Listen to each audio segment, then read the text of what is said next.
Come with me.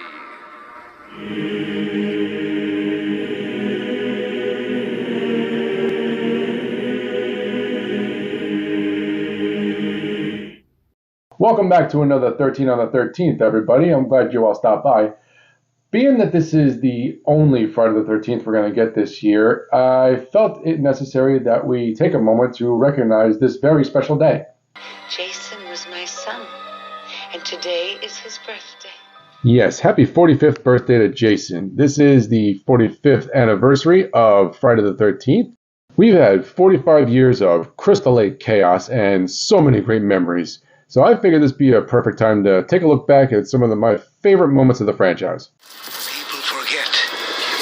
He's down there, waiting.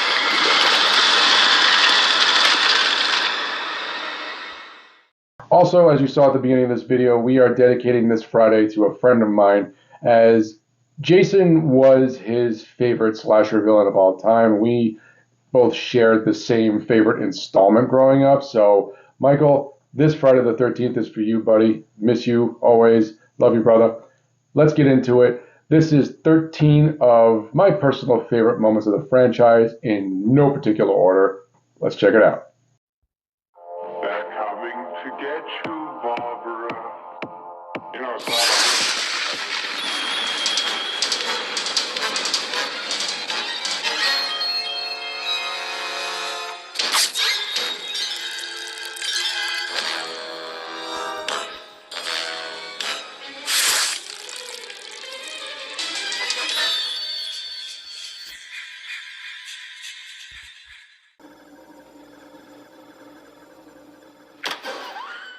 Now, one thing I can say here, this was one hell of a way to get our attention for a new setting. If you saw the behind-the-scenes feature where they talk about the ideas they had for this movie, Jason in the Arctic, Jason in the jungle, etc., there were so many scrapped ideas. In the end, we found ourselves in space, because why not? All bets were off at this point. Can't get any further away from Crystal Lake, which now somehow housed the research center so they could learn what they could about Jason. His unique ability to regenerate lost and damaged tissue. I mean, it cries out for more research. Seriously though, what did you expect was going to happen here? And while Jason starts off as savage as ever, cutting down the entire security team with ease, it's his intro to space that takes the gold for the kill in this movie. At least the top 5 overall. The music does build as you know it's coming, holding your breath until we get not only a new kind of death, but a brutal punctuation to boot. As ridiculous as this movie was, it was still a fun ride, and I'll never say it wasn't. Jason doesn't miss a beat at all. And hell, just because we're here honoring the best moments, one more time for good measure.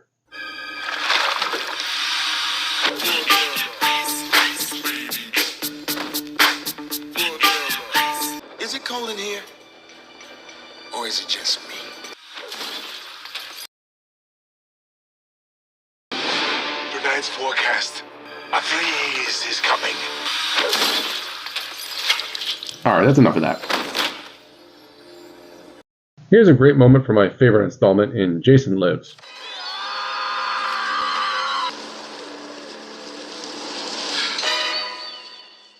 Having spent the entirety of the film thus far denying Jason, believing Tommy's story to be nothing but insane lies, Sheriff Garris is now face to face with the monster. Now, any other time, Jason might have just had his way, but it would seem he wants to draw this moment out.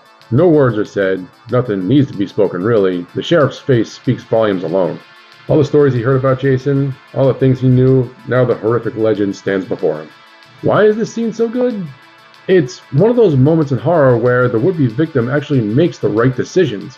Never taking his gun or his eye off Jason until he raises his arm to attack, but Sheriff Garris is much quicker. And even while Jason is down, his gun is still trained. Careful. This is the moment when the supposedly dead killer comes back to life for one last scare.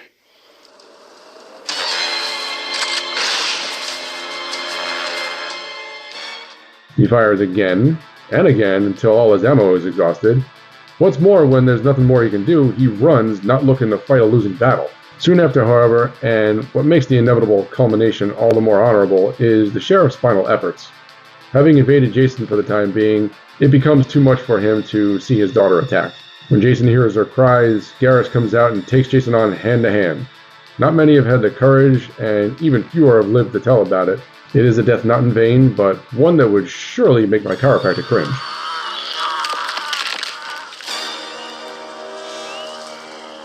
While Jason Lives is my favorite of the franchise, Part 3 is a contender for the best ending, if not the scariest. There are many iconic and lasting moments in the film. Jason gets his mask, and we see his face clearly for the very first time. He displays his resilience after being hung and gets the famous axe wound to the head that he would carry throughout the franchise.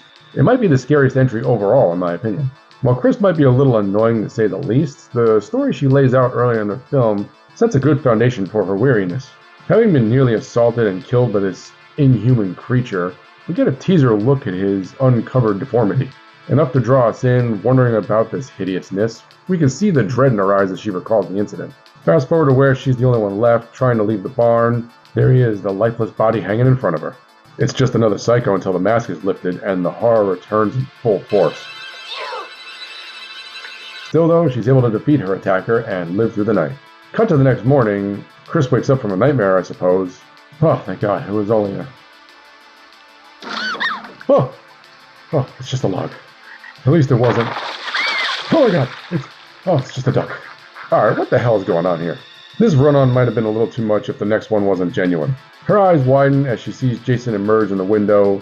This excited smile and gasp when he lays eyes on her.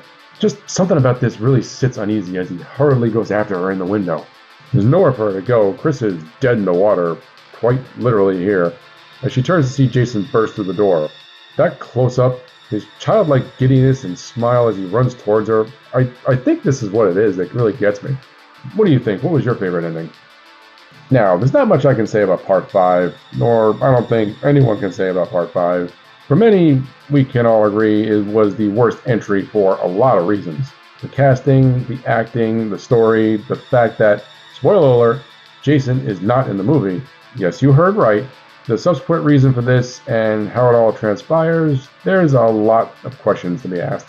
And I just can't help myself here. As bad as this movie is, I have to have a little fun.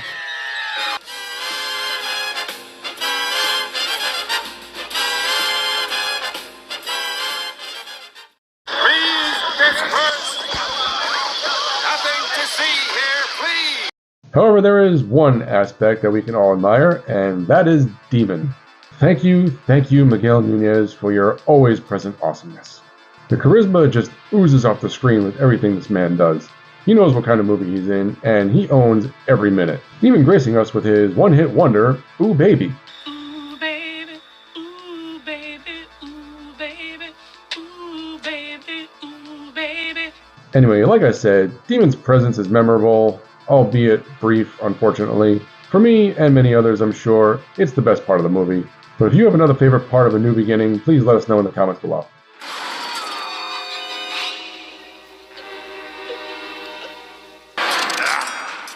It's time to put this bad dog to sleep.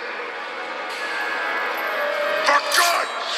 You know, as over the top as this movie is, how can you not enjoy every minute? We waited so long for just the possibility, always having the debates of who was better, and here we finally got it. Say what you want about the plot, the acting, whether or not they jumped the shark, it doesn't matter. We finally had the opportunity to see these titans face off against each other. And while the filmmakers did a good enough job at keeping the battles balanced, the first time we see them clash, I can't begin to describe how much I was on the edge of my seat. 3 times I saw it in theaters, and I bought 2 copies on DVD when it was released, one of which I have still yet to open. Why? You just don't get it, do you?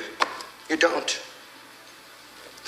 It was going to be a battle for the ages, really. There wasn't anything particularly scary about the movie. It was just a roller coaster ride for horror fans, and we couldn't have been happier.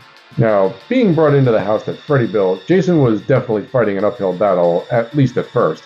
But really, was there anyone else who could take the punishment and still come back for more? I think not. There could never be a solid winner, but hey, if I must admit here today, Jason was technically the last man standing, so kudos where they're due. I'll never get sick of this film.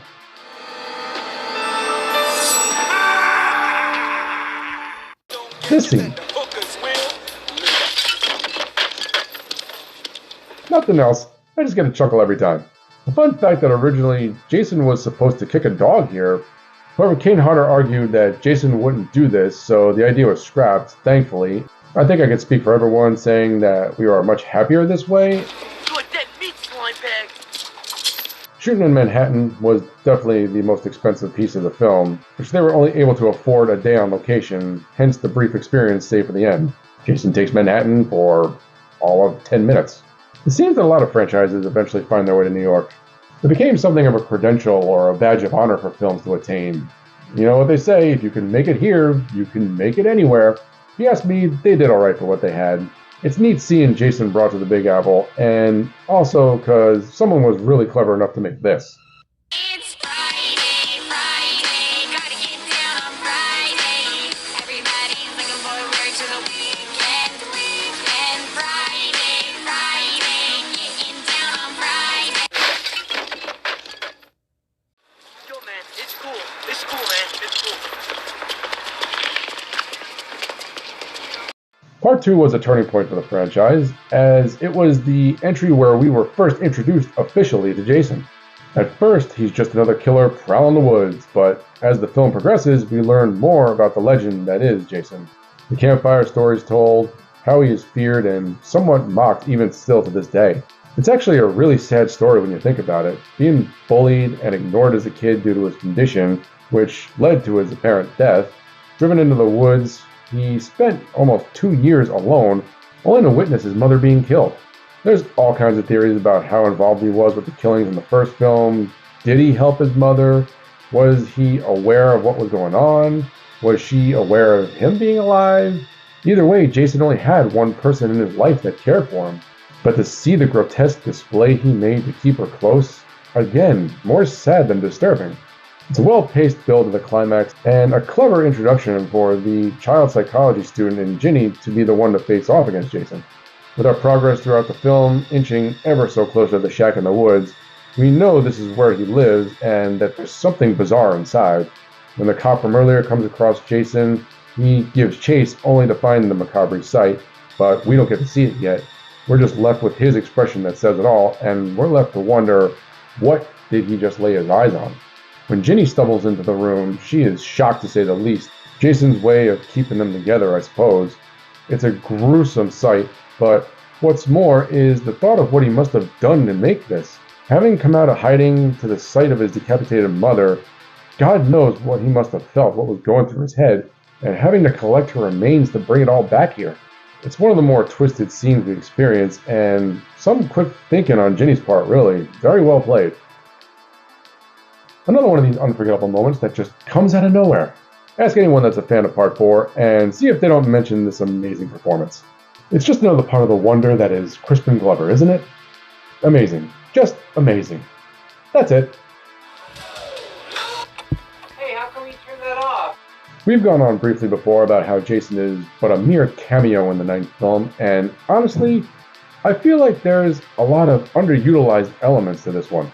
We learn a little more about Jason's extended family, the relatively unexplained nature of Jason's form, and his sudden ability to be able to body jump, the appearance of the Necronomicon we see here, and so many other things that leap out from the detail here alone. Why the knife does this with the Voorhees hand, Creighton Duke's backstory, which I honestly feel like this is one of the most underutilized characters of this film, and on we can go.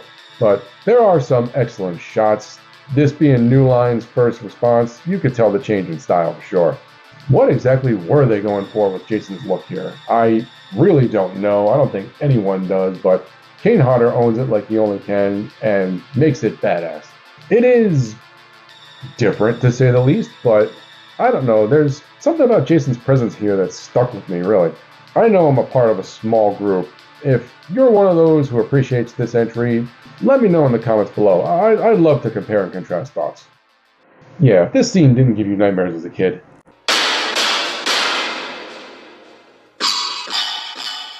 Hell, even today I look down a long road at night or an alleyway, there's always a second where this image invades my head.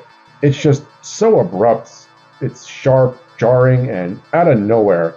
And the makeup on this kid, say what you want, but I know there's a lot of meh kind of effects in this movie, but this shot is nothing if not effective. The sudden cut to silence, paired with the horror musical stings, and the zoom cuts give you no room or time to process the grotesque imagery. I'd say this is scarier than anything Jason has looked like, really on par with what I mentioned about Part 3 earlier. Now, given the context of the film, it's very plausible that Rennie is hallucinating from the drugs from earlier, as she continues to do in her memory of Jason from years earlier. Yet another haunting image, my god. But this scene still gets to me today. I honestly put it right up there with Zelda from Pet Sematary. That might be a reach, but that's how I'm feeling right now. Let me know, what do you think? This here is a commemorative moment of the franchise, as it is Kane Hodder's on-screen debut as Jason. Many fans would say that Kane is the definitive Jason, and while I do agree he is the proverbial face of, still my favorite portrayal is from C.J. Graham, as I've mentioned before, that Part 6 has always been my favorite installment. But I digress. As minimalistic as a character like Jason is, a soulless killing machine with no voice and not much range of personality, even though many have brought some very distinct portrayals over the years, Kane Hodder's interpretation stands out above all.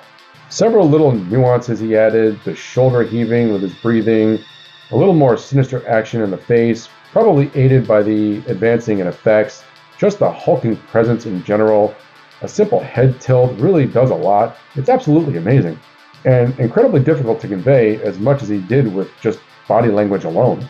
His portrayal is time-honored by fans all over, and while he did not carry the whole franchise, he does maintain the most consistent with 4 consecutive films.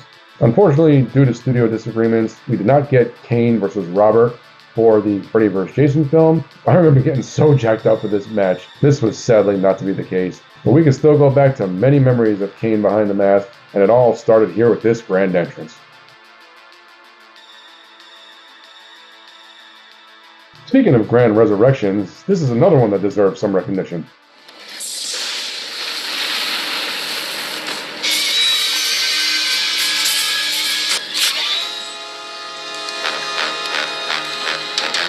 And if it wasn't made obvious, director Tom McLaughlin was a big fan of Frankenstein. And to pay homage to the famous scene, Jason was then resurrected by an equally fierce lightning strike.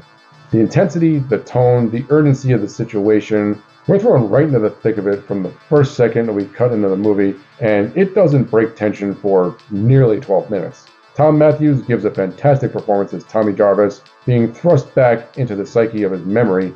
His anger gets the better of him, driving a metal post into Jason several times, which ends up being a nice change in weaponry for the first half of the film.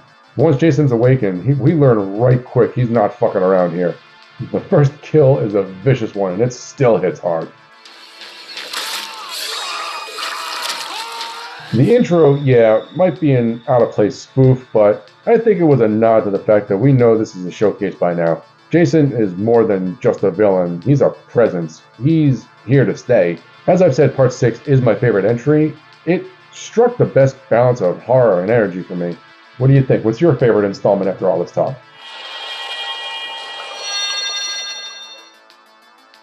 It's not the first time we've seen Jason's face. In fact, it's become a point of necessity for every film to a degree.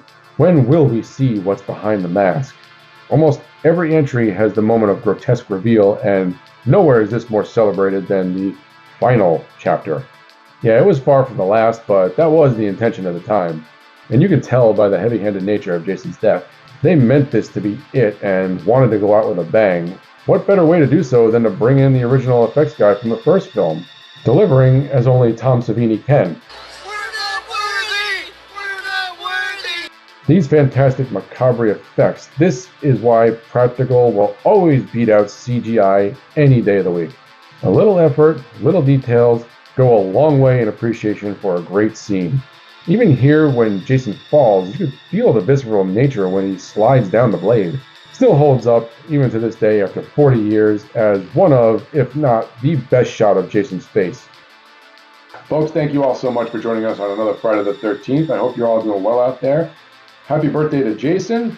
This one, once again, was for Michael. Miss you always, brother. If you haven't hit it yet, please that like and subscribe button and share with all your friends and let us know, did we hit your favorite part of the franchise? Let us know which one it was. If not, please Share in the comments below. What did you enjoy most about the Friday the 13th franchise? Who was your favorite portrayal? Which was your favorite film? Love to hear from all of you. And as always, folks, I will see you on the other side.